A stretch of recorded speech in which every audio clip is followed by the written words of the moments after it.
Okay, so we're going to cover session 14 or at least see if we can get through the whole thing. And yeah, before we get started, I want to send out some love and light interlaced with vibrations of thanks and gratitude to Ra and to LL Research Group and to all the entities who support this work that we collectively undertake to seek truth and to understand how to be balanced on our spiritual paths and bring forward the gifts into the world that are our unique essence. So give thanks to all the support that we receive and to all of you for being here. And yeah, may the highest benefit unfold through our efforts. Okay. Anybody want to start us off in the reading? Sure. Okay. Session 14. I am Ra. I greet you in the love and the light of the infinite creator. We communicate now. Questioner, going back over this morning's work, inaudible. You said the second density strives towards the third density, which is the density of self-consciousness or self-awareness. The striving takes place through higher second density forms invested by third density beings. Could you explain what you mean by this? I'm Ra. Much as you would put on a vestment, so do your third density beings invest or clothe some second density beings with self-awareness. This is often done through the opportunity of what you call pets. It has also been done by various other means of investiture. These include many so-called religious practice complexes which personify and send love to various natural second density beings in their group form. Questioner, when the earth was second density, how did the second density beings on this earth become so invested? Ra, there was not this type of investment as spoken, but the simple third density investment, which is the line of spiraling light calling distortion upward from density to density. The process takes longer when there is no investment made by incarnate third density beings. Questioner, then what was the second density form? What did it look like that became Earthman in the third density? What did he look like in the second density? I am Ra. The difference between second and third density bodily forms would in many cases have been more like one to the other. In the case of your planetary sphere, the process was interrupted by those who incarnated here from the planetary sphere you call Mars. They were adjusted by genetic changing, and therefore there was some difference, which was of a very noticeable variety rather than the gradual raising of the bipedal forms upon your second density level to third density level. This has nothing to do with the so-called placement of the soul. This has only to do with the circumstances of the influx of those from that culture. Continue? Maybe we'll just pause there so that we take a little turn in the... Aaron's frozen. Oh. Hi, Dasha.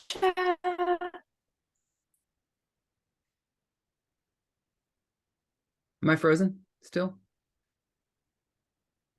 You were. I hear you and see you. Strange. Yeah, I'm getting a lot of choppiness in the line too when you're reading. I don't know what's going on. Yeah, second to third density transition. This is pretty interesting. Any thoughts or comments on any of that? I have a comment about it. Yeah. One thing that I find to be fascinating is like there's this whole thing about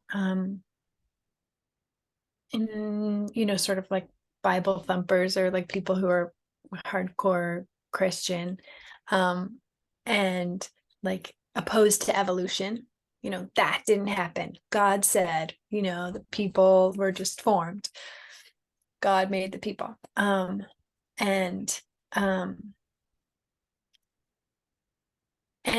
this like telling is a little, it's like close to that explanation of, it's like, oh, this particular, third density species on this planet didn't go through the same evolution as would be the normal planetary evolution. Like evolution is still a thing according, seemingly according to Ra. But there's some truth to like, oh no, there was a creation of these third density beings. So that's interesting. Yeah. To me. Well, and not only that, in that tradition, that lineage, Yahweh is the name of God. Yahweh is how they call the one infinite creator. They think, Yahweh is the infinite creator. So it just thickens and deepens what you just talked about, like God created man, not this evolutionary dinosaur nonsense. And it's like, well, it's kind of a both and. So the natural second density process, it's kind of random, right? Like there's no guarantee that their density will evolve at it could happen at any point, whether a planet is ready for third density or not, right? Like it could happen. So is it the case that so most planets are on some sort of clock where you have a certain amount of time for second density and then third density window happens, whether or not there are third density creatures ready. So is it the case that it seems to me like most of the time second density will evolve into third density and not match that window. Like it'll come either before or after. So does that mean in most cases the second to third density harvest, those third density beings have to go elsewhere? Or I don't know. I'm just sort of thinking it but then what they would have to have a vehicle on that new planet. Yeah, it's a good question.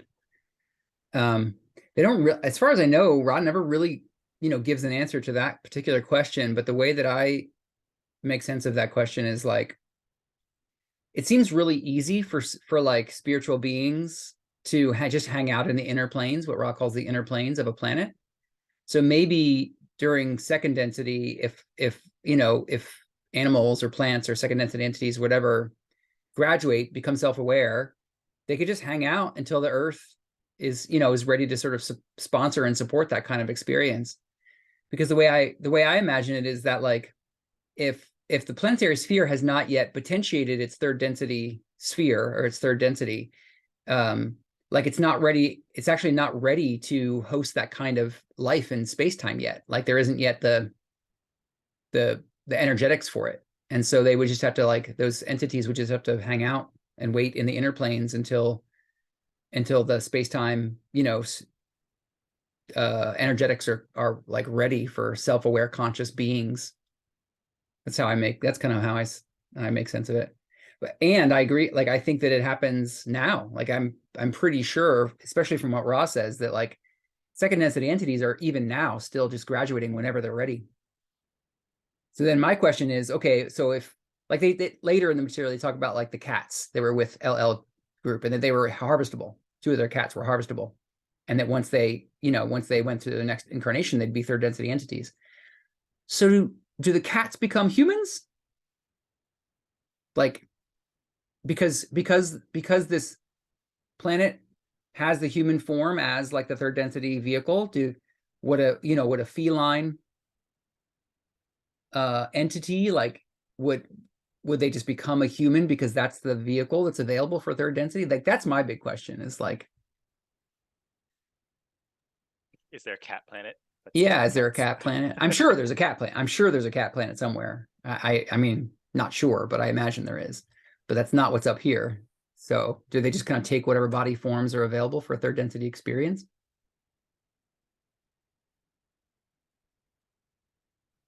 Yeah, like if you've never been in I mean, like wanderers come into human form, and probably a lot of them have never been humans, and they have problems. I wonder if like maybe cats just have to figure it out. They spend a couple lives learning the human body. Yeah.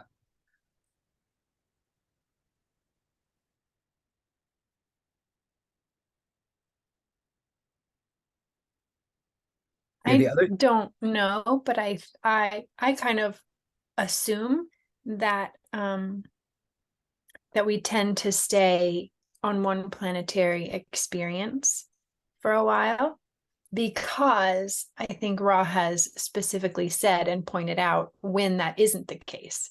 Like when, for instance, the people of Mars couldn't continue on Mars, then they needed to be moved. And like Ra has sort of like emphasized that, like, and then they needed to be shifted to a different, and like similar with wanderers, like wanderers can choose to go to another planet. Like they point that out. So I kind of take that to be evidence that that's not what normally happens, but I don't know. right. Like souls don't just pop from planet to planet, from incarnation to incarnation. Yeah, I'm gonna be Yeah. second density here, and then third there, and then third over here, and then Mhm. fourth over there. Yeah, I don't. Right. That doesn't seem like what happens Mm-hmm. Yeah. unless you're wandering, which is particularly going from one. Well, that's one from one density to another, but I take that to mean also, location to another too, because yeah, I don't. I get that's interesting. Like maybe you could be like sixth density future human, or future earthling, and then wander. I don't know if that happens. Yeah. It's a bit of a mystery Okay, in you some of go. these things. You were In going my to say another thing. Oh. all I'm just imagining is like cats walking around in suits and ties, like bipedal cats walking around in suits and ties. Like, whoa, like what if they like just evolve as cats, only like start taking on more third density characteristics? Mm-hmm. Totally. And that kind of what Ross says in 14.3 is like kind of suggests that that's true. They say the difference between second and third density bodily forms would in many cases have been more like one to the other. Like there is a distinct difference between the second and third density bodily form, but there's a lot of correspondence between whatever the animal form was and now the third density form. But on Earth, because of the influx of the Mars beings, which probably had their own distinct, second and third density, like archetype or prototype or something. And then there was the Yahweh genetic manipulation of their bodies to make them suitable for Earth. It had a big impact on the third density bodies available for Earthlings. And so that's interesting. And then some of you probably already heard this before, but my like intuition is that dark-skinned people, like the African, people, like that is the template of Earth. Like that's their third density template of Earth. And then the lighter-skinned people, I know this is super, getting into like, sticky territory, but I think the lighter-skinned people are the Mars template. And, if you look at like chimpanzees are supposed to be the closest second density, at least genetically. Chimpanzees are they're the closest to human in DNA. And just in terms of where chimpanzees live and like the quality of their skin and melatonin, and I don't know, it seems to me that like the tribal people of Africa are incarnating in bodies that are sort of the most close to the native Earth third density form. And then the lighter skin template came from off planet, either from Mars or some of the other planetary influences.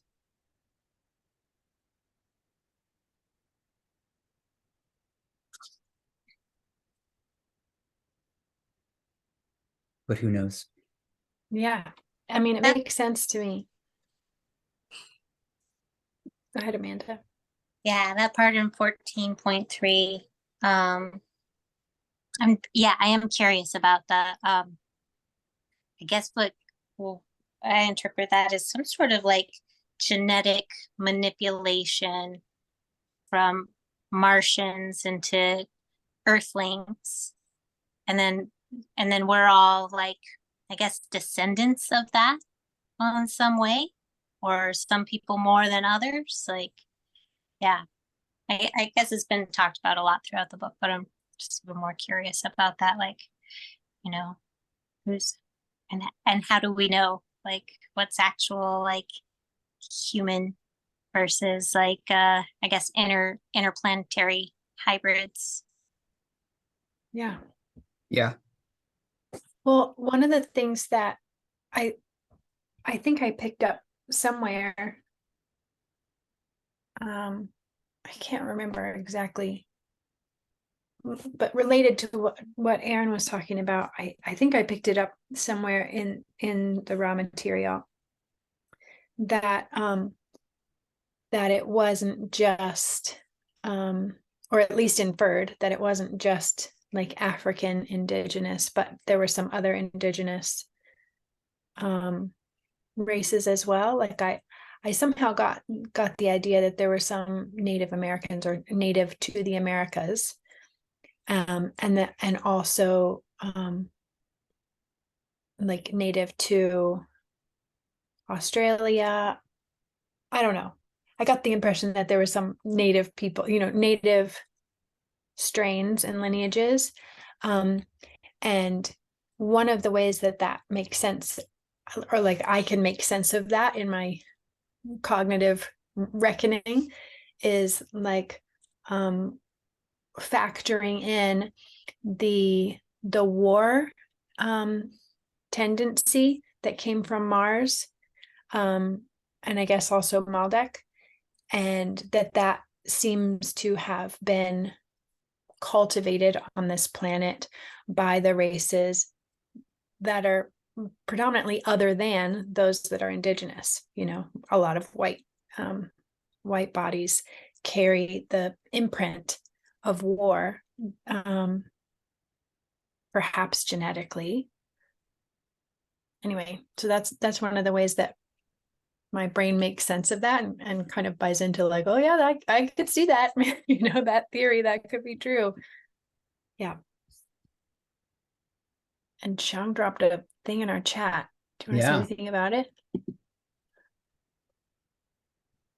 I mean, I remember taking a class on like the history of humans, and there's all these like different branches and stuff. This seems to match like the Homo sapiens came around. It seems around the time that Ross is like that 75,000 mark when third density started, and that's also when when probably around the time that Ross is that the genetic manipulation happened. That seems to match with, I don't know, one of these lines, modern humans. I don't know. It's hard to say like what part of this is natural and what part is like suddenly like genetic manipulation. Right. Yeah. But I'm pretty sure the Homo sapiens killed out all of the Neanderthals. Mm-hmm. I think there's some evidence for that. Either purposely or non, like just through competition. Like the modern humans just outcompeted the Neanderthals and they didn't have any food. Yeah. One of the things that's really just so surprising to learn through the raw contact is how much genetic manipulation, by ET races there have been over the years.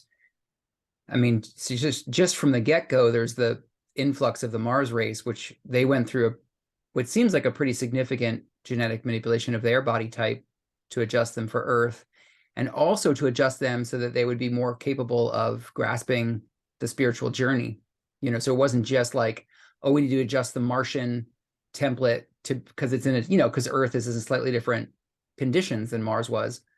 But also they did the genetic manipulation to try to help them take on qualities of body and mind also that would help them on their spiritual evolution. And then there were subsequent, you know, during third density, there's been all these subsequent like genetic campaigns, you know, like these like social memory complexes come up with this idea of like, hey, Council of Saturn, we have this idea. This is going to help them get on with the show and make the choice and, you know, whatever, evolve. And they came and did all these different, over the last 75,000 years, there's been these genetic programs of a variety of sorts, which is just so science fiction. You know, it's just so like, it's so like, wow, that's, I've seen movies about that, but that seems to be what actually has happened here in this group. And then that's all on top of genetic, this genetic, not genetic, but more of a soul origin thing where Ra says there's 3 major planetary influences upon Earth, and then 13 minor. So the way I take that to mean is that like basically there's souls who came to be a part of Earth's third density cycle. 3 major groups. There's 3 planets that sent like a large group, Mars being probably the biggest, but then 2 other planets that sent a large group, and then 13 significant groups of souls who came because their third density had ended and they hadn't made the choice yet. So that's just a lot of difference. There's a lot of diversity on the soul level. And then there's all the, you know, genetic body mind level diversity being integrated. It's just a lot to integrate. It's a lot.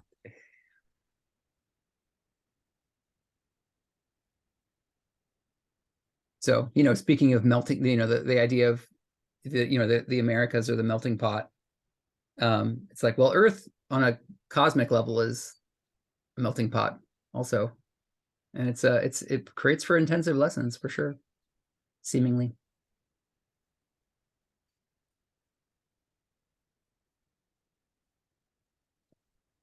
The one more thing I wanted to say that was interesting about this is that, you know, it seems like if there's third density, if there's people interacting with like pets, for example, or other second density entities, and they basically introduce them to the idea of being an individual by naming them, you know, and interacting with them as though they're a unique entity, that like greatly quickens the process of becoming an individual and becoming inspirited. And without that, they say,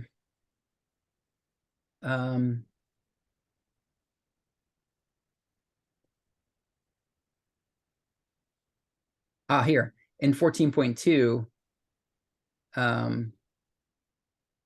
there was not this type of investment as spoken, but the simple third density investment, which is the line of spiraling light calling distortion upward from density to density. So, you know, the natural process of becoming self-aware takes longer, but somehow I took that to mean like, you know, basically the one infinite creator is calling us into selfhood.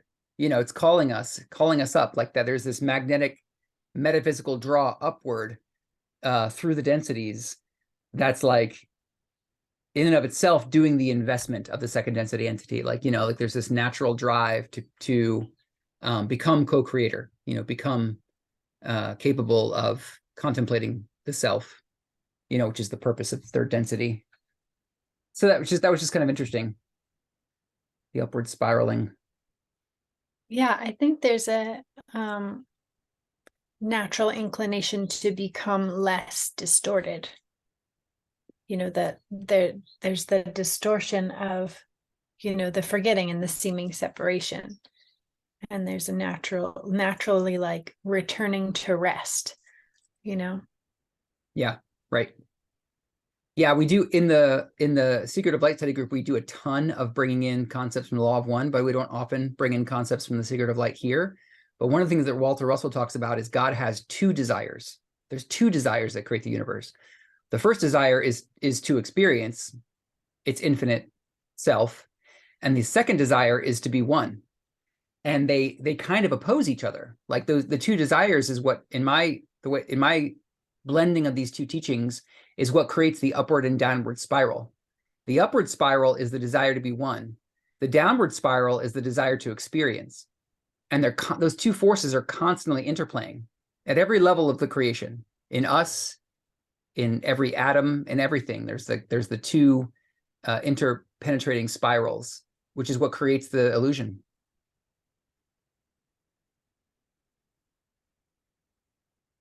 So that's interesting.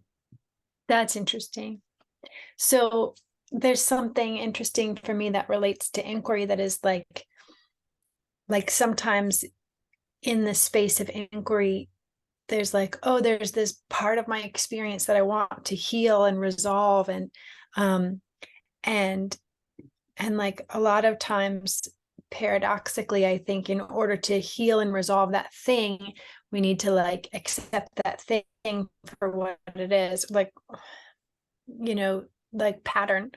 So like there's this desire for it to like spin and become one again, but a lot of times, like in order for that part to happen, there has to be like, well, just allow it to be in form first, like, and it can kind of like get stuck. It's like, oh, I'm trying to go that way, but it's also trying to go that way, and like if you can't get it to go, you know, that way, metaphorically, which is like back to one, then like, okay, just let it be form, let the manifestation be what it is. And then a lot of times like, oh, now I can now I can resolve. So that's just an interesting parallel that I find. Yeah. And do you find in yourself, in your own direct experience, the two desires that I just mentioned that Walter yeah. Yeah. Oh yeah, for sure. And like in our inquiry this morning, you know, like there was a way, without giving details about your inquiry, there was a way that you were like, oh, but I find the draw towards this belief. Mm-hmm. I'm still interested in that. Yeah. There's still like, I want that. Yep. Still want that. Yep. And I think a lot of times, when I can track that back to like what's under that and what's under that and what's under that, there's just this interest in being something. Mm-hmm. You know, and being something, because like a lot of times, like without the thought, without that concept, there'll be this like, well, I'm kind of, I don't know, I'm just kind of nothing. And then like going back to, okay, so let's go back to with it, and then it's like, oh, I get to be a thing, I get to like exist as a separate entity, and there's something that's exciting about that. Like I get to be a BJ who looks like this and talks like this and has these qualities. Yep. Totally. I was looking for a quote about gravity, and I think I found it. And Ross says that gravity is 20. I'll just paste it. It's like everything that exists exerts gravity. It's like a property of existence. And he says, this that you speak of as gravity may be seen as the pressing towards the inner love light, the seeking towards the spiral line of light which progresses towards the creator.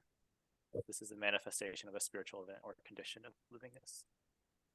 So wow, that's exciting. property. I'm planning to do a scan through the law of one to seek out all the references to the spiral, to like the qualities of light, and to like geometry. You got choppy. Darn it. Yeah. You want to say it again? I was just going to say, like, that's a really exciting quote, and I'm going to take note of it, because it's part of, I want to go back through the law of one and kind of scan for specific kind of like geometric references to the spiral, to gravity, to the metaphysics of light, to help build a bridge between the two, between the law of one and the secret of light. And that one's totally relevant. Totally relevant. Thanks, Shang. That's interesting. Yeah.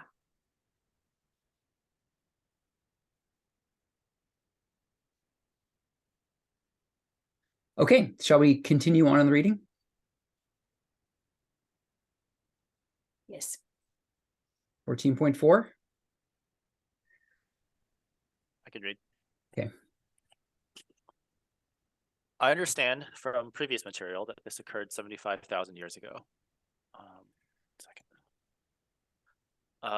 Then it was our third density process of evolution. Then it was our third density process of evolution began.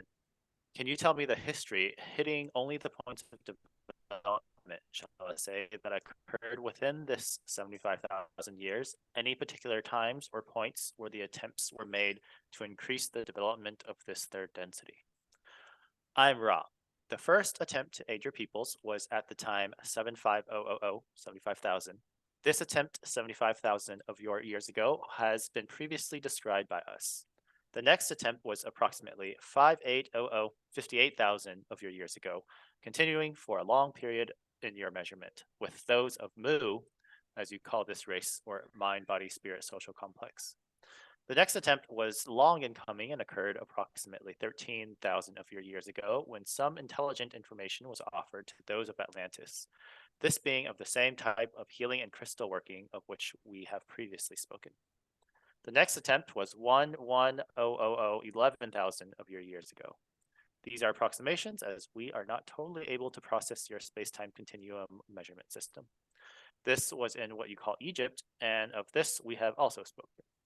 The same beings which came with us returned approximately 3,500 years later in order to attempt to aid the South American mind, body, spirit social complex once again. However, the pyramids of those so-called cities were not to be used in the appropriate fashion. Therefore, this was not pursued further. There was a landing approximately 3,000 of your years ago, also in your South America, as you call it. There were a few attempts to aid your peoples approximately 2,300 years ago, this in the area of Egypt. The remaining part of the cycle, we have never gone from your fifth dimension and have been working in this last minor cycle to prepare for harvest. Questioner, was the Egyptian visit 11,000 years ago the one where you actually walked the earth? I'm Ra. I understand your question distorted in the direction of selves rather than other selves. We of the vibratory sound complex Ra have walked among you only at that time. Questioner, I understood you to say in an earlier session that the pyramids were built to ring the earth. How many pyramids were built? I'm Ra. There are 6 balancing pyramids and 52 others built for additional healing and initiatory work among your mind, body, spirit, social complexes. Questioner, what is a balancing pyramid? I'm Ra. Imagine, if you will, the many force fields of the earth and their geometrically precise web. Energies stream into the earth planes, as you would call them, from magnetically determined points. Due to growing thought form distortions and understanding of the law of one, the planet itself was seen to have the potential for imbalance. The balancing pyramidal structures were charged with crystals which drew the appropriate balance from the energy forces streaming into various geometrical centers of electromagnetic energy which surround and shape the planetary sphere. Questioner, let me make a synopsis and you tell me if I am correct. All of these visits for the last 75,000 years were for the purpose of giving to the people of Earth an understanding of the law of one, and this way allow them to progress upward through the 4th, 5th, 6th densities. This was to be a service to the Earth. The pyramids were used also in giving the law of one in their own way. The balancing pyramids, I'm not quite sure of. Am I right so far? I'm right. I'm Ra. You are correct to the limits of the precision allowed by language. Questioner, did the balancing pyramid cause the Earth from changing its axis? I'm Ra. The query is not clear. Please restate. Questioner, does the balancing refer to balancing of the individual who is initiated in the pyramid, or does it refer to the physical balancing of the Earth on its axis in space? I'm Ra. The balancing pyramidal structures could be and were used for individual initiation. However, the use of these pyramids was also designed for the balancing of the planetary energy web. The other pyramids are not placed properly for Earth healing, but for healing of mind, body, spirit complexes.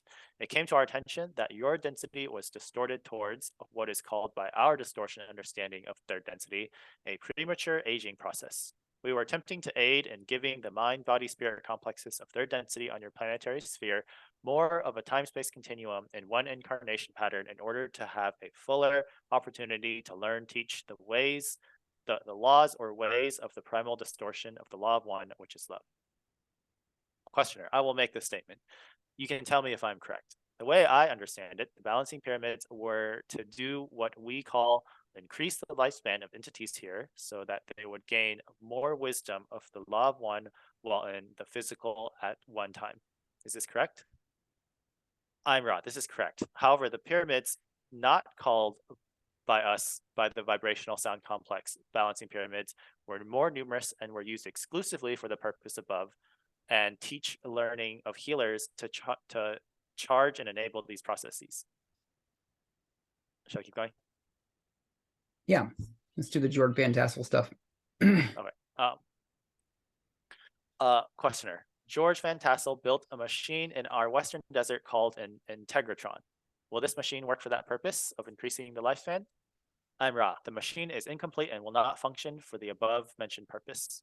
Questioner. Who gave George the information on how to build it? I'm Ra. There were two contacts which gave the entity with vibratory sound complex George this information. One was the Confederation. The second was of the Orion group. The Confederation was caused to find the distortion towards non-contact due to the alteration of the vibrational mind complex patterns of the one called George. Thus, the Orion group used this instrument. However, this instrument, though confused, was a mind-body-spirit complex devoted at the heart to service to others. So the, shall we say, worst that could be done was to discredit this source. Questioner, would there be any value to the people of this planet now at this time to complete this machine? I'm Ra. The harvest is now. There is not at this time any reason to include efforts along these distortions towards longevity, rather to encourage distortions towards seeking the heart of self. For this, which resides clearly in the violet ray energy field, will determine the harvesting of each mind-body-spirit complex. Great. That's a good stopping point. Thanks, Sean.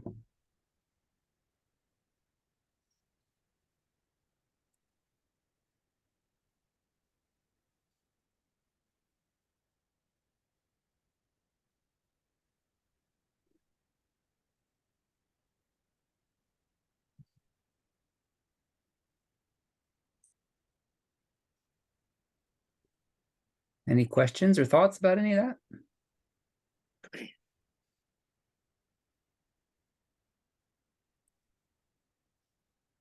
So most of our second density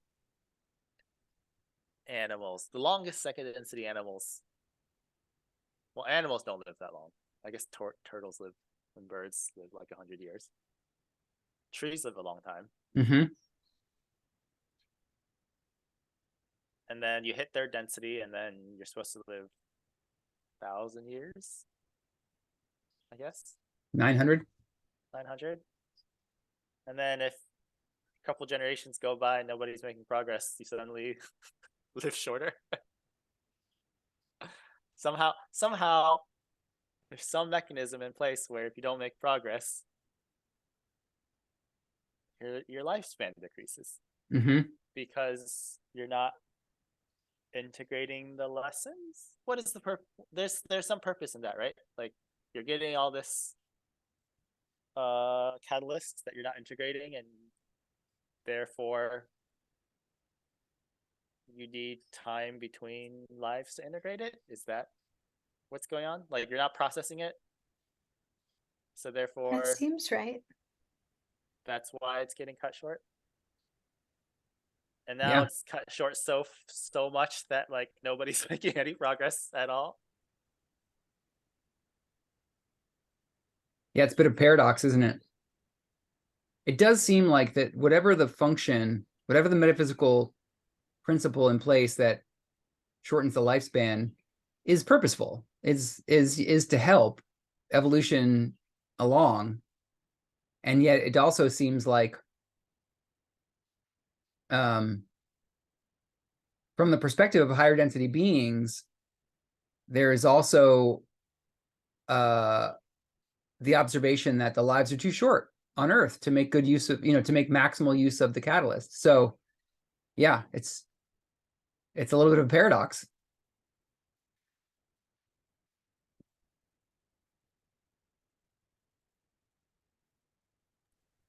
So is it the thought? There's something to do with the thought forms also that contribute to shorter lifespan. Right? Yeah.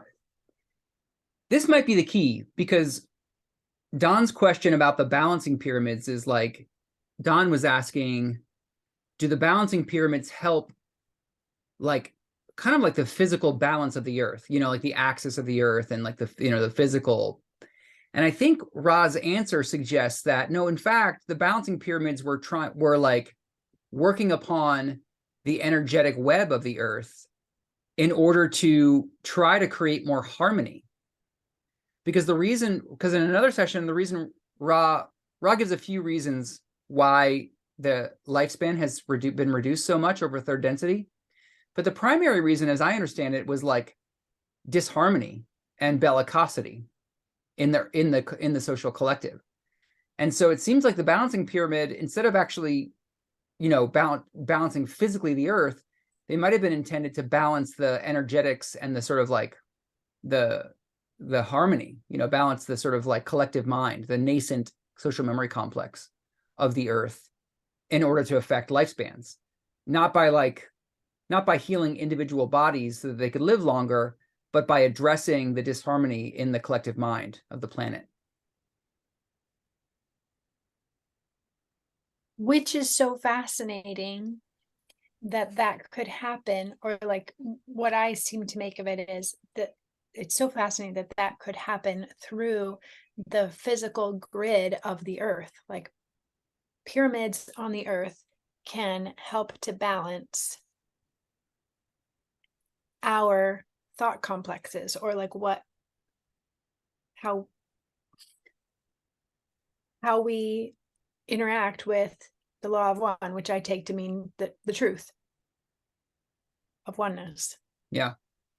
And the pyramids on the earth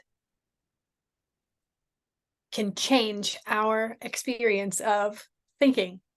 Wow. That's cool. Yeah. I think the mechanism there is the tree of mind, because Ra maps the tree of mind. Like we're in this very specific, we have this very specific mind with specific interests and biases. But then at one level up, we're part of a racial mind, a social or a racial mind that shares a fundamental floor of mind. And then beyond that is the planetary mind, and then the solar mind, and then the galactic mind. And at each level of that branching, there's more and more specificity. So it makes sense that if they're able to like basically do, you know, acupuncture at a global level, that it would affect the energetics of the planet, and that would affect, by definition, it would affect all the people who are sharing that portion of the tree of mind, the planetary mind. So what I've also gotten through my own sense of how things work, which isn't what Ra's pointing to, but it's my understanding and my sense that we can also do that balancing through ourselves. Like if we become crystallized entities and we can understand the truth more, that literally impacts the ability to understand the truth of, you know, everyone around us or everyone on the planet. That like, if I can like grok oneness through my own consciousness, I can, you know, kind of make that more available. Which I think that's really cool too. Yeah, I agree.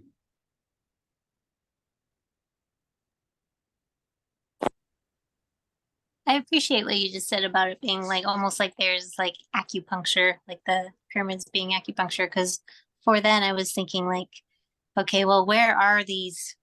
Like, was it the six balancing pyramids and 52? I was like, and where is my personal location to them? Because I'm like, you know, am I oriented correctly to where these pyramids are to receive maximum benefit, or, you know, is there like harmony or disharmony from where my location on the planet in correspondence to where the pyramids are?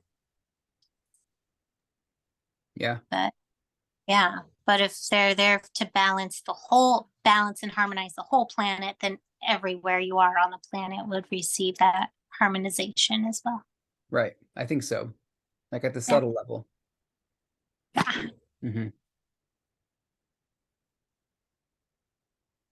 Yeah, and it's so interesting. There are all these massive pyramids that like we don't know about. We don't tend to learn about in school. There are, there's this massive pyramid in Bosnia, and there's a whole chain of pyramids in China. Huge, huge pyramids that like they don't tend to be in the curriculum of, you know, standard education about like monolithic, I mean, what is it, you know, megalithic structures or whatever. And I wonder about that. I wonder if that's like conscious, you know, if that's a conscious thing, if there's like some, you know, some influence being exerted there. But it's interesting to me, like where, yeah, which of these pyramids and where are these pyramids? The ones in South America are fairly well known, although there's a lot that haven't been discovered or made public yet. But I just, over the past, you know, few years, I've learned about all these other massive pyramids that exist that I never knew about, and most people don't know about. I would imagine that there's some conscious and intentional suppression, like just no, like imagining that, you know, the purpose for which they were made. I imagine that higher density negative beings know about them as well. And, you know, yeah, it just seems like it would make sense to not have that technology widely known if you're wanting to keep people controlled.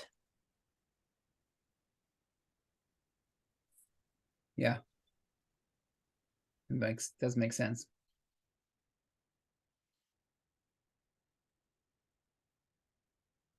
And yeah, I'm not sure if y'all remember this or not, but when when Ra came 11,000 years ago, they landed. It's the only time they walked among the Earth people. All their other workings have been from off planet. They came and landed. They came with two other what I think are probably 6th density social memory complexes that were the pyramid carriers, the pyramid, like the source of the pyramid teachings. So Ra is one of 3 groups that came and brought pyramids to the Earth, which includes, you know, it includes all the levels of the teachings of the pyramid. So there's the initiation process that happens inside the pyramids. There's the pyramid architecture themselves, the way that it affects the energetics of people and planet. And we never really learned the names of those other 2 groups, but Ra was a part of a group of 3 that were the pyramid carriers, the pyramid bringers. What you got, BJ? I recently watched on Netflix Ancient Apocalypse. I think that's what it's called. Graham Hancock documentary. It's really cool. And it's about a lot of this stuff about the like finding the pyramids on Earth and his theory, or at least what he says is his theory, is that there were ancient earthlings that helped create these sites, and it seems to me like maybe they weren't earthlings, that maybe they were off planet, or, you know, higher density beings. But so one of the ones that they talked about in Ancient Apocalypse was it Mayan? Well, I can't remember exactly. Somewhere Mayan, Aztec, somewhere, and they talked about Quetzalcoatl, right, who came specifically, and that was like a bird type species. And that just was like, I was like, wait a second, that sounds like maybe also of the Confederation beings who came, like Ross said, and helped people build a pyramid. It was just like, it felt so connected and parallel. Yeah, I always associated Quetzalcoatl with the other group that was helping the South Americans. What's the third group? I don't know. Where did Ross says there was say 3. There were 3? He does? Where did they say that? Yeah, where does he say there are 3 groups? I don't have it off the top of my mind. I mean, off the top of my head, I could search for it. I always thought he said it was just him and another 6th density group which helped the South Americans. So that was Ra and Quetzalcoatl. Yeah, for a while that's what I thought too, but then I remember reading distinctly that they said that there was 3 groups that were the pyramid teachers. I don't remember. I don't think I could do a good job of searching for it right now though. Did Ra make the pyramids when he walked 11,000 years ago? Is that when did he make the pyramids again? They made the pyramids after they left. So they left, but they still wanted to help. So then they said, they talk about this period of 2,600 years where they formed the image of the pyramids and then manifest it after 2,600 years of building it in time space. Oh, And that happened after they walked the earth. I see. That's right.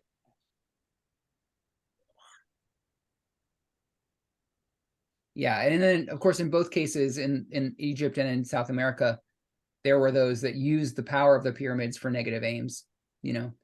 And there's depictions of like, you know, human sacrifice and stuff that took place in South America at the sacred sites, which obviously is a distortion. I mean, obviously that's a distortion of the original teachings, in my opinion.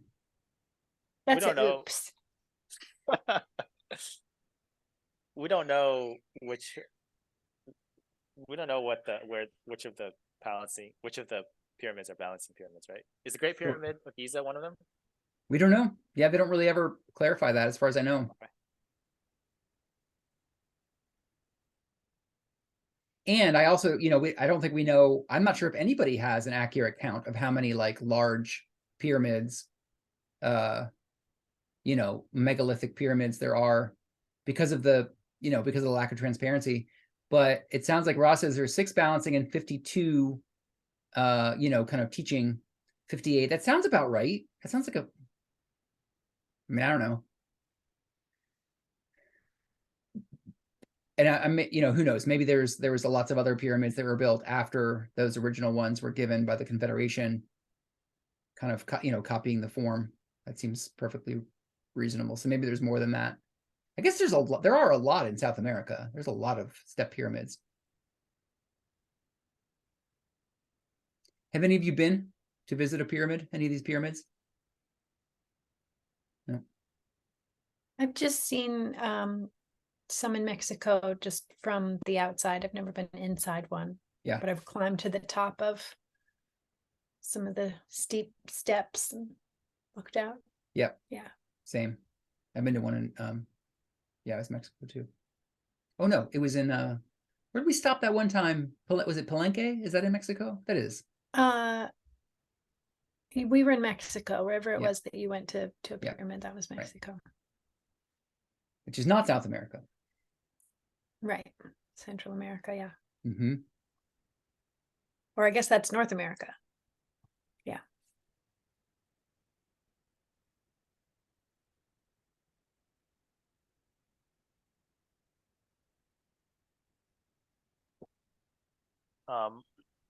I know someone who visited the Great Pyramid of Giza, and he actually went down into like one of the chambers. Isn't there like a chamber under there where Yep. you can like crawl down there? Yep. He like went down there. This was one of the pastors at that church in Atlanta that I told you about, the Metaphysical Christian Church. Oh yeah. And he said that he had a very interesting experience while he was down there. He had the whole experiment.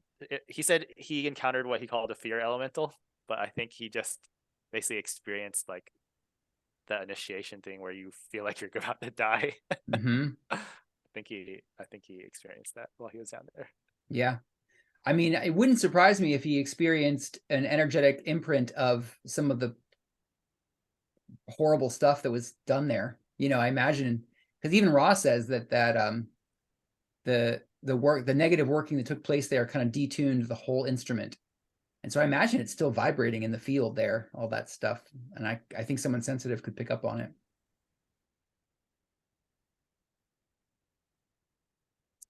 Do you all know about the Integratron? Have you ever looked into it?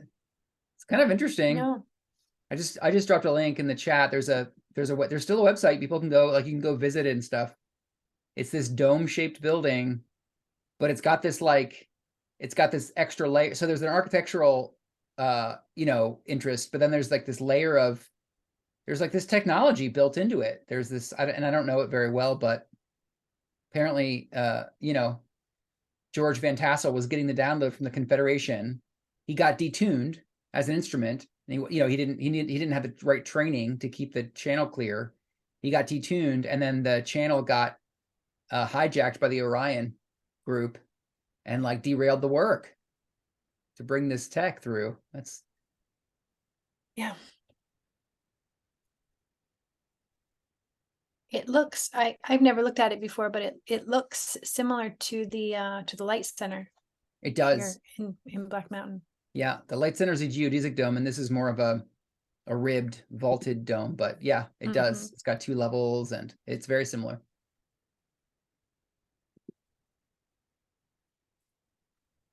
And then what did you all think about what Ra says in response to like, hey, can we finish it? And Ra says, the harvest is now. There is not at this time any reason to include efforts along these distortions towards longevity, but rather to encourage distortions towards seeking the heart of the self. For this which resides clearly in the violet ray energy field will determine the harvesting of each mind-body-spirit complex. Saying it's too late.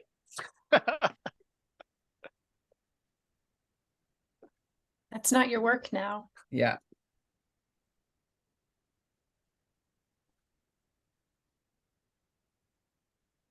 This answer actually like really impacted me.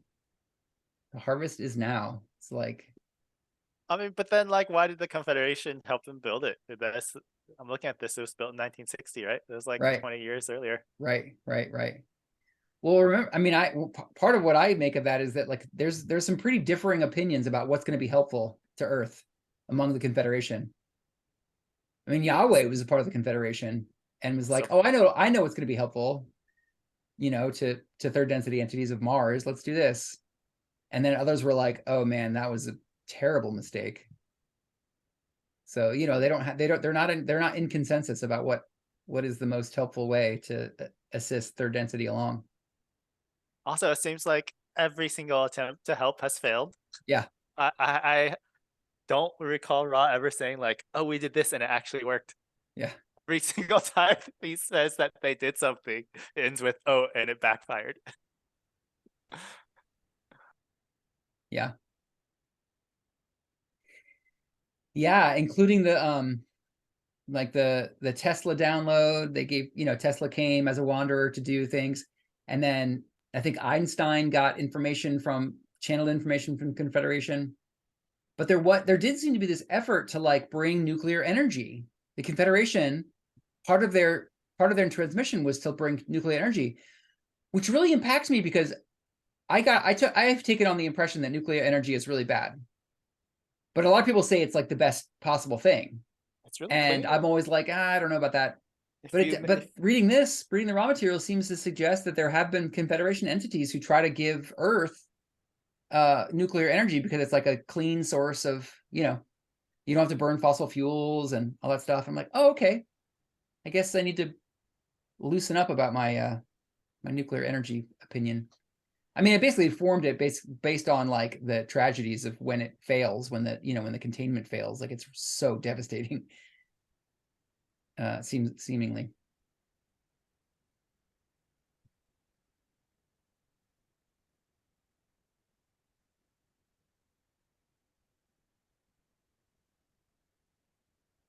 Okay, shall we move on? Yeah. Amanda, you want to read? Sure. 1415. The 15? Yep. Okay. Questioner. Going back to the start of the 75,000 year period, there was the harvesting 25,000 years after the start, which would make it 50,000 years ago, I would assume. Can you tell me how many were harvested from our planet at that time? I am Ra. The harvest was none. Questioner. There was no harvest?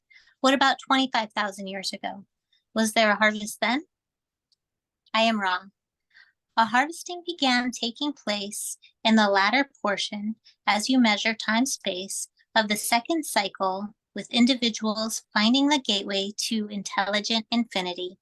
The harvest of that time, though extremely small, were those entities of extreme distortion towards service to the entities which now were to repeat the major cycle.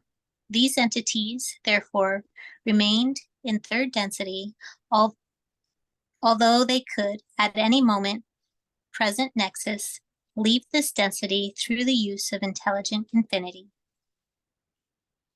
Questioner. Then the harvest 25,000 years ago, the entities who could have been harvested to a fourth density remained here in service to this planetary population. Is this correct? I am wrong. This is correct. Thus, there was no harvest, but there were harvestable entities who shall choose the manner of their entrance into the fourth dimension. Questioner. Then for the last 2,300 years, you have been actively working to create as large a harvest as possible at the end of the total 75,000 year cycle.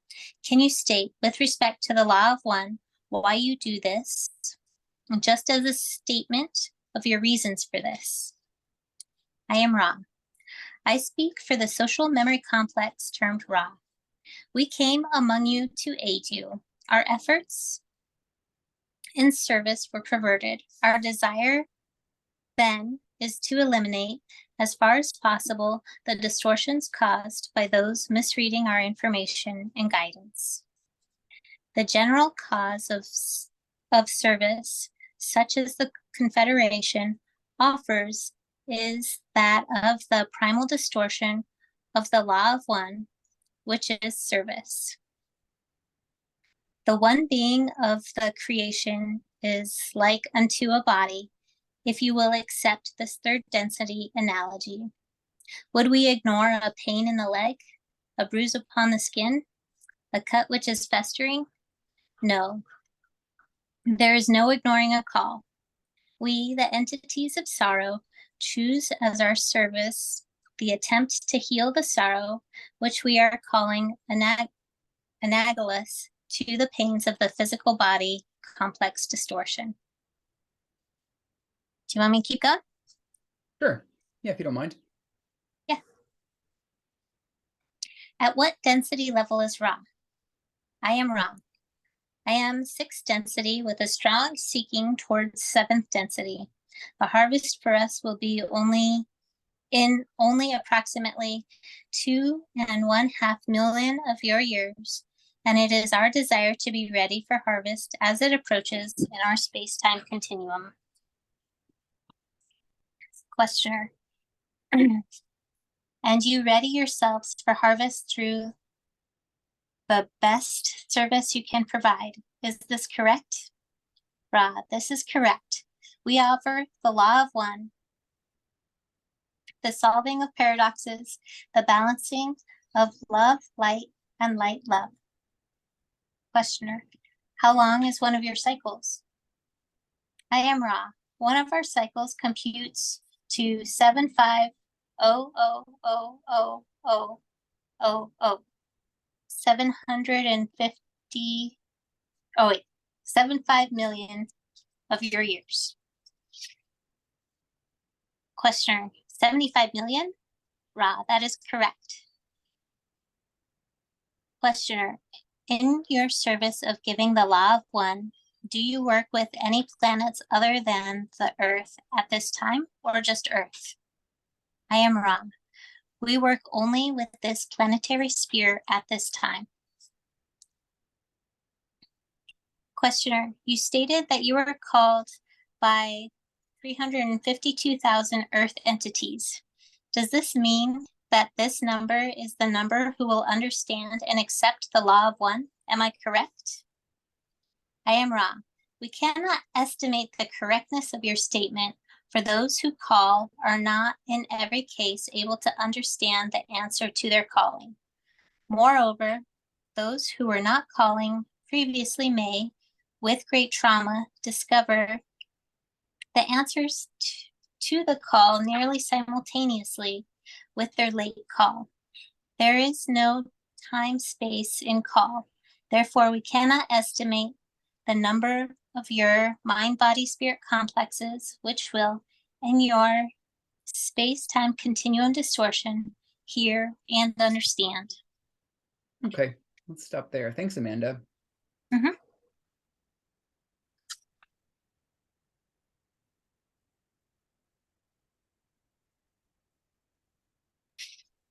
What does it mean that there's no time, space, and call?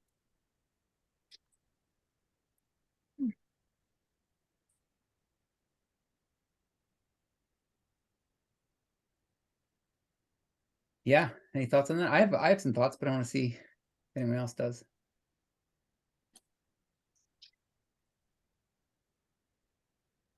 Where was that one again? 1424. It's the very last. Oh. Uh, Right.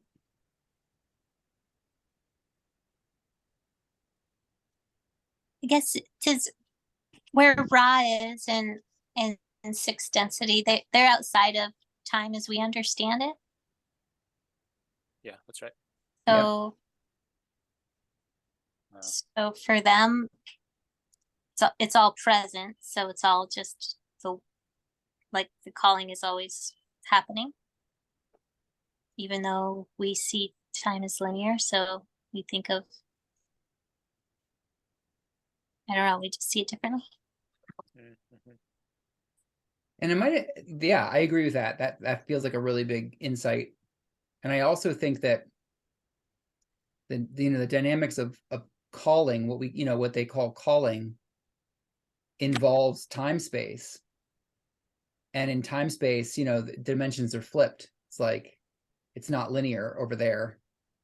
And I feel like calling takes place, I'm not saying it only takes place in time space. I think I imagine entities can like call from space-time, from like a conscious experience of incarnation. But I also think that it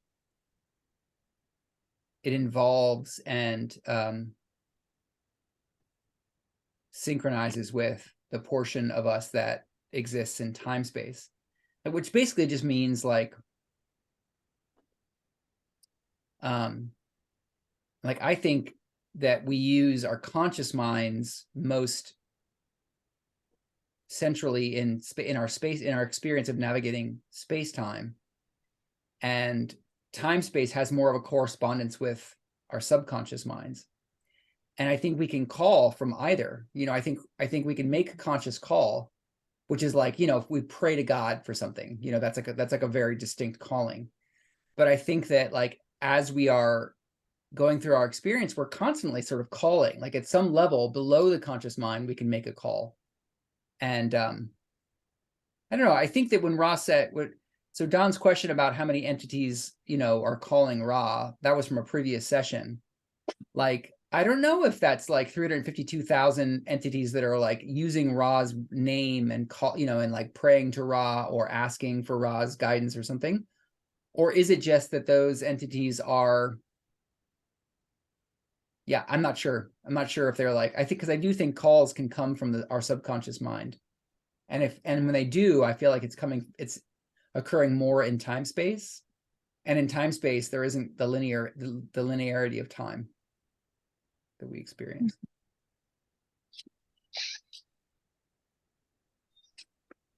And then on a more personal note, when I was in a healing retreat in Peru, working with ayahuasca, after one of the sessions, I was like integrating what I had experienced, and I very directly and distinctly intuited that the healing that I was undergoing was traveling forward and backward in time.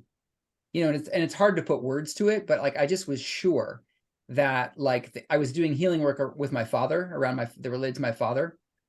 And I was aware that my father had been through a lot, and he was sort of carrying distortions in his life that came down into my life. And that as I was doing my healing work, it was like it was affecting the past. And it doesn't make rational sense when I say that, but I just knew it. I just knew that there was like in healing, there is a quality that is timeless, and that can write on, like it's as though it was writing on to the to the place or me and my father and my son, and both of those directions are all the same being. And so to heal at that level is timeless. It's not linear.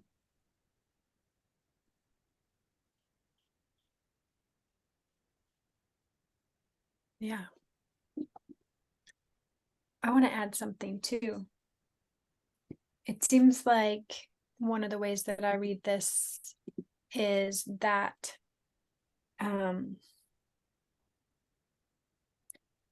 like there's those crazy kind of miracle moments that something can happen, like I've heard stories of someone's kid gets run over and then the parent comes and lifts the car off their child, which would be impossible otherwise. But it's it's a desperate moment of trauma, and this car needs to get off my kid, and so you can lift a car, which you wouldn't normally be able to do. And I experienced a moment that was not as dramatic as that, but years ago, Aaron and I were swimming in the river, and the river was, or actually we were in a canoe in the river, and it turns out it was a very dangerous situation. The river was flooded and the canoe capsized, and I was getting pulled under, and I kept trying to pull myself up to get out of the current, and it was too strong for me. I could pull up for a second to get a breath of air, and then it would pull me back under. And then I could pull up to get a breath of air and it would pull me back under. And then at some point I realized I don't have the strength to fight this. And then once I realized that I didn't have the strength to fight this, then I had this image of oh, I'm about to get washed downstream, and that means I'm going to die. It was crazy rapids and trees had fallen in the river. It was oh, the body's about to die. And then as soon as I had that realization, there was all this other energy that just came from somewhere. It was whoa, I suddenly had superhero strength and got out of the river. It just came from somewhere else. And I didn't consciously make a call, but it seems like that's something like that. Suddenly my call was answered because of an awareness of trauma. And I take that there is no time, space in call. There didn't have to be a time component to the call or something like that. Maybe there didn't have to be time passing. There was just the realization of the body is about to break in the river, and then instantaneously superhuman strength. Yeah. That makes a lot of sense. Yeah.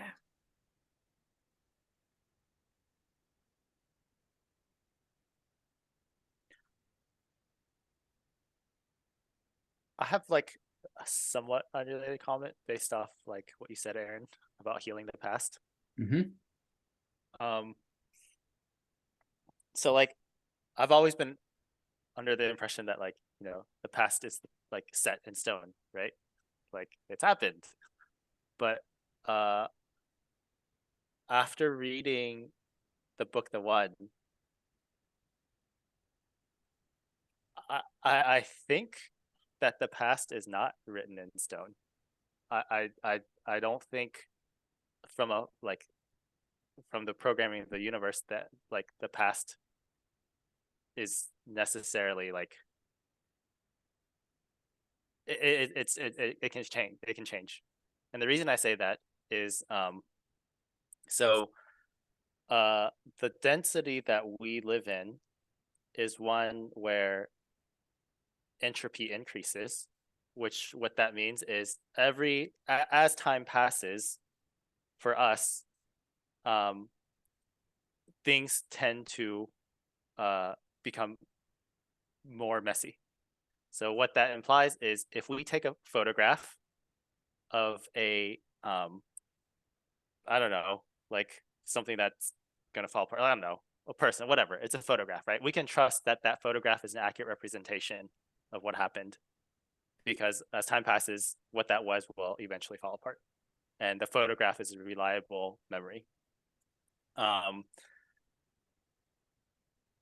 However, my understanding is that in the higher densities, especially Like once you pass the boundary of a black hole, entropy no longer, you enter a space where entropy actually decreases as you progress, which has really interesting implications, which means things get more orderly over time. And what that implies is that if you take a photograph and time passes, that photograph, you can't trust that that photograph was real, that that photograph was an accurate representation in a space where entropy decreases. And that really changed my perspective of like what it actually means for like time to pass. Which makes me think that like, yes, in our illusion of their density, it seems like the past is like immutable, but that's not actually the case. And that like, when you look at it from a higher perspective, like the past is just a memory that is an imprint that can be changed. Yeah. Anyways, I just that just made me think of what you said made me think of that. Mm-hmm. I BJ? have some thoughts about that too. Mm-hmm. So your share just reminded me, Shang, of like I had an experience this morning of an insight that came, or it came like an insight. I don't know. I don't know whether, it's true or not, but it arrived like it was like, oh, I get this. Like I'd never seen that before. There was something that Aaron and I were talking about, and Aaron was sharing with me something. I can't even remember what it was, but it was this morning when we were on the couch and you were sharing something about what had happened in the past couple of days. And I had a different memory of it or experience of it. And like often I'll meet those moments like I can often meet it with understanding of like, oh, that's the way that he understood it. But I think my way was correct, like, and I can have like compassion and understanding for that. But it arrived for me like an insight that was like, oh, that's the past that you experienced. And I experienced a different path. And like, there are like, it just was like, oh, there are these different timelines weaving. Like you experienced that. And I believe that. And I experienced something else. And that seems also true. Even though whatever you were talking about was, we were both there. And what's really interesting for me about that is like, I've had similar experiences before, not quite as distinct, but I have had experiences like that where like even with Aaron, where it's like, he had the experience that something happened and like it was hurtful. And then like, oh, I would like to apologize for that. But I don't find that I did the thing that you're talking about. However, I can find that I could have done that thing, like whatever it is that you're talking about, I find the capacity in myself to have done that. I don't think that I actually did that, but I can find that that could have happened through me. And I can like honor that and acknowledge, yes, I could have done that. And I don't even need to say the part where like, I don't think I did that, like it doesn't matter. Like your experience was that it happened and I could have done that and I can own that. And I feel like I can still learn the lessons of, what I could have done, even if I don't think that I did it, like it still can inform my spiritual evolution process. And I think that's really cool.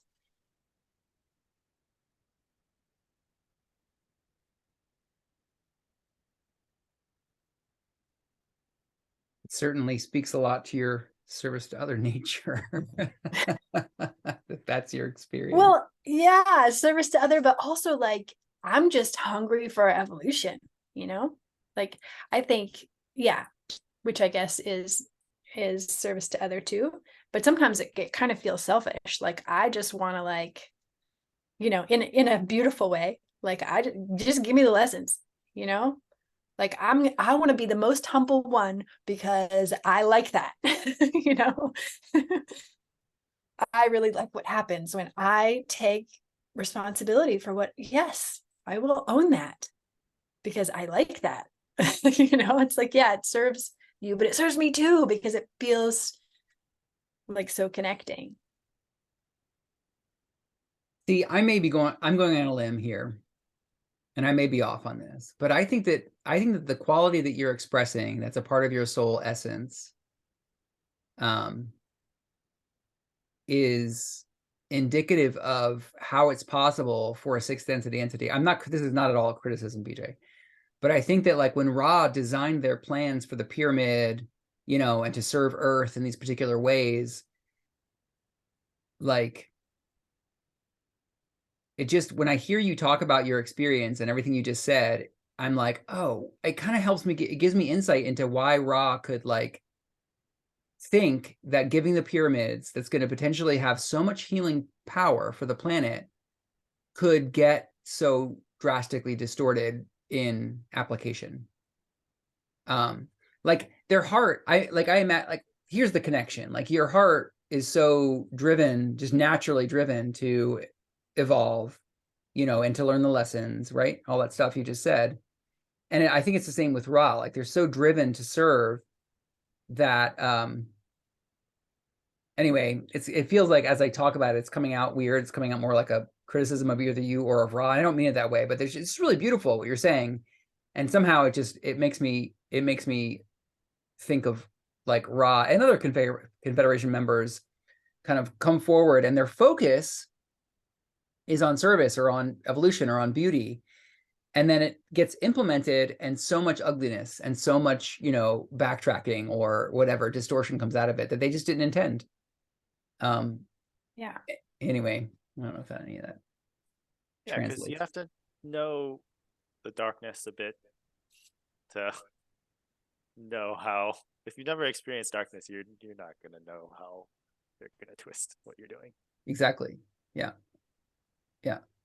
Yeah, and that's it, Sean, because when I was hearing you talk, BJ, I'm like, I mean, it's a good thing I'm not consciously inclined towards abuse, because like, wow, someone could really take advantage of someone who has that position, you know, someone who's like willing to take responsibility for something they didn't do just to be helpful. Like that's tricky territory. You know, I'm not one to like take advantage of that, but there's a lot of souls on Earth who would for their own gain. Right.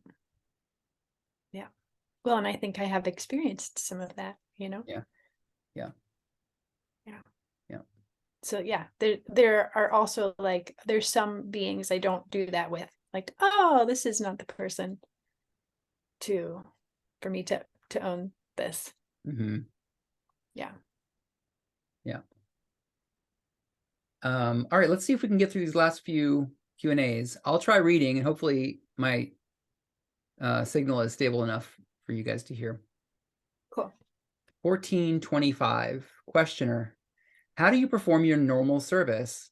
How have you normally given the law of one over the last 2,300 years? How have you normally given this to Earth people? I am Ra. We have used channels such as this one, but in most cases, the channels feel inspired by dreams and visions without being aware, consciously, of our identity or existence. This particular group has been accentuatedly trained to recognize such contact. This makes this group able to be aware of a focal or vibrational source of information. Questioner, when you contact the entities in their dreams and otherwise, these entities, I assume, have to be first seeking in the direction of the law of one. Is this correct? I am Ra. This is correct. For example, the entities of the nation of Egypt were in a state of pantheism, as you may call the distortion, towards separate worship of various portions of the Creator. We were able to contact one whose orientation was towards the one. Questioner, the trauma, I'll just call it that, I assume this will, as the cycle ends, have some inconvenience. Inaudible. There will be some entities who start seeking or get catalyzed, you might say, into seeking because of the trauma, and will then maybe hear your words through possibly telepathy or written material such as we will publish as this book. I am Ra. You are correct, except in understanding that the inconveniences have begun. Questioner, can you tell me who was responsible for transmitting the book Oahspe? I am Ra. This was transmitted by one of the Confederation social memory complex status, whose idea, as offered to the council, was to use some of the known physical history of the so-called religions or religious distortions of your cycle in order to veil and partially unveil aspects or primal distortions of the law of one. All names can be taken to be created for their vibrational characteristics. The information buried within has to do with a deeper understanding of love and light, and the attempts of infinite intelligence through many messengers to learn those entities of your sphere.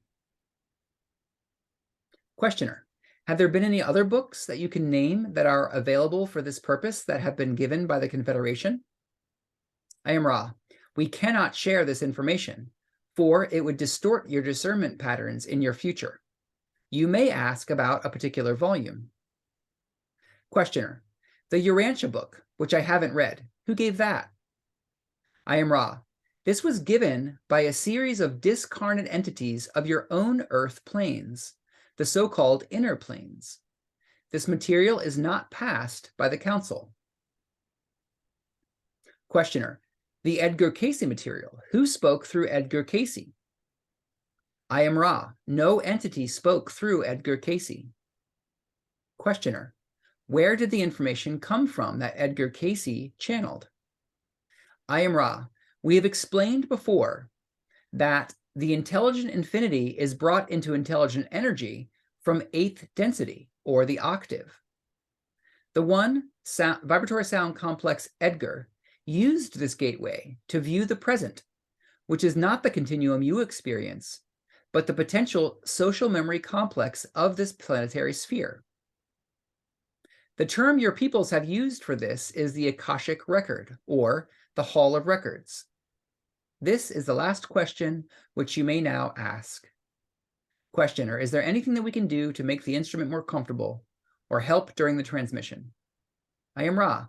We only reiterate the importance of alignment. This instrument is placed 0.2 degrees away from the direction of the resting place, which is correct. This may be eyed, shall we say, by sight, and the instrument reminded. You are being conscientious. Is there any brief question we may answer before this session is closed? Questioner, can you tell me if we are accomplishing our effort reasonably well? I am Ra. The law is one. There are no mistakes. I am Ra. I leave this instrument in the love and the light of the one infinite creator. Go forth, therefore, rejoicing in the power and the peace of the one creator, Adonai.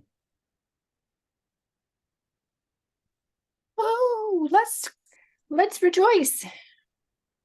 Vijay, is your hand raised to say something? Or Yes. is it... Okay, Yes, go ahead. my hand is raised. One of my close friends is connected to, just recently told me about the Pathworks lectures, which was channeled material from the 50s. And I'm just curious if anyone else has heard of the Pathworks lectures. No? Okay. Interesting. Well, apparently, I don't know whether it was channeled by Confederation source, but just the little information that I've heard from her, it sounds like it has some of the signatures of that it might have been Confederation.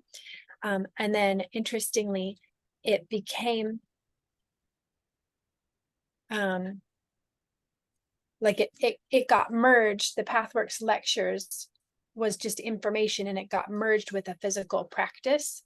Anyway, and that physical practice is something that she engages in, and it's like a way of kind of evolving and healing. So yeah, I was just curious if anybody had heard of the Pathworks. I'm planning to look into it. Keep us posted.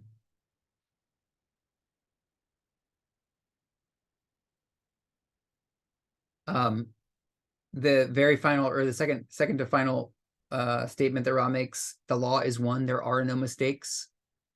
I mean, it's just a reiteration of what they say in the very first session when they define the law of one. There's no right or wrong, you know, something like that. But I'm just really taking that as confirmation of the key takeaway from my work with BJ this morning in the doing the work on this kind of core distortion I'm working with. And yeah, it just really lands for me. It's really powerful reminder. There are no mistakes. All is perfect. Even which seems like it couldn't possibly be perfect is perfect.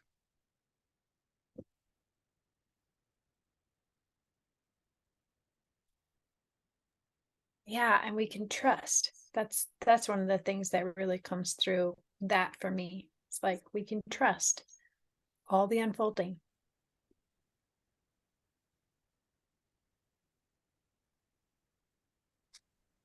That's huge. That's amazing. Have you guys looked into the Urantia book or the Oahspe. Yeah, they're both Aaron really. and I have a friend who loves the Urantia book, and he's talked to us about it a lot. Go ahead. They're thick and filled with like lots of details. Like it's not easy. Neither of them. I've looked into both. I haven't read them, but they're just like they're filled with information, and yeah, some of it seems fascinating. But I only looked into them after reading the Law of One, and yeah, I just haven't ever felt the need to like go into them because it feels like they would take some sorting of like helpful and non-helpful, or at least from what Ross says, like I don't know. They're pretty interesting. The Urantia books talk about, they like kind of like tell a story of the map of the universe, and they talk about all these different, like the super universe and the central universe. It's like this really detailed depiction of the hierarchy of the universe, and it's pretty complex stuff.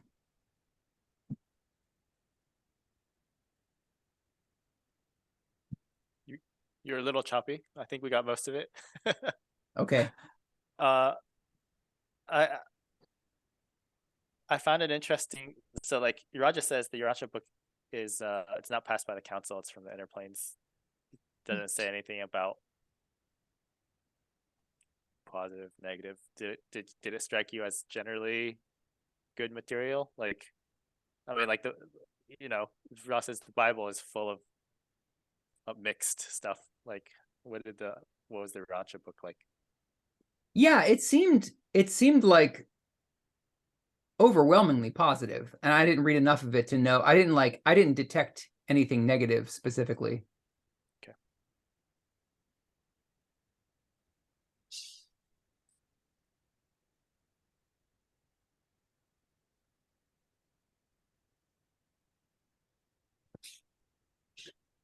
Here's I'll drop this in the chat. This is one of the famous images that some artist has put together to kind of sum up the description of what Urantia teaches in terms of the physical universe. And you can see like all these like concentric rings of universes and galaxies, and I mean it's interesting. It's a really beautiful image. It's interesting, but it's complex.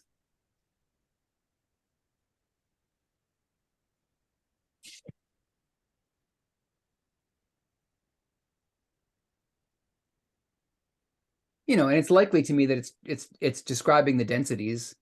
This would be my guess.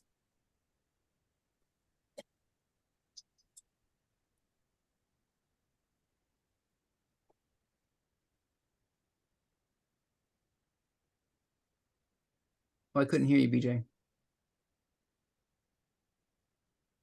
Were you going to say something, Amanda?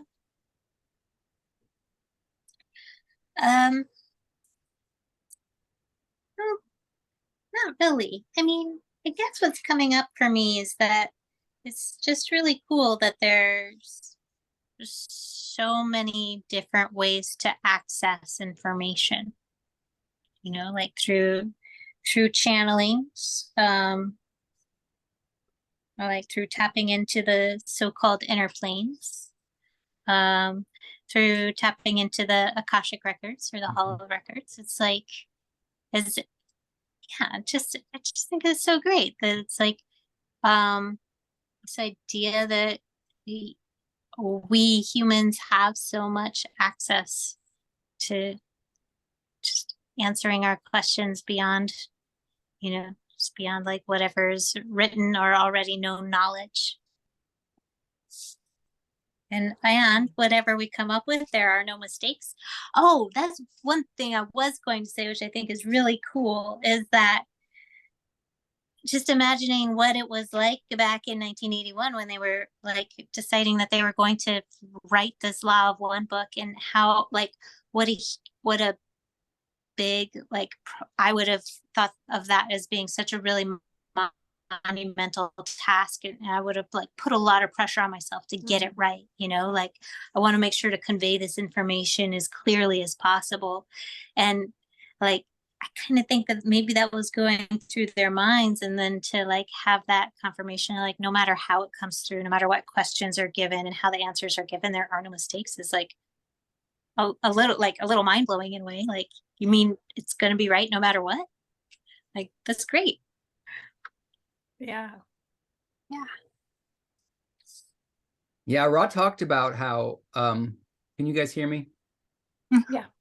Ra would talk about would comment on Don's mental state, and sort of like help Don try to realize the kind of tension he was holding.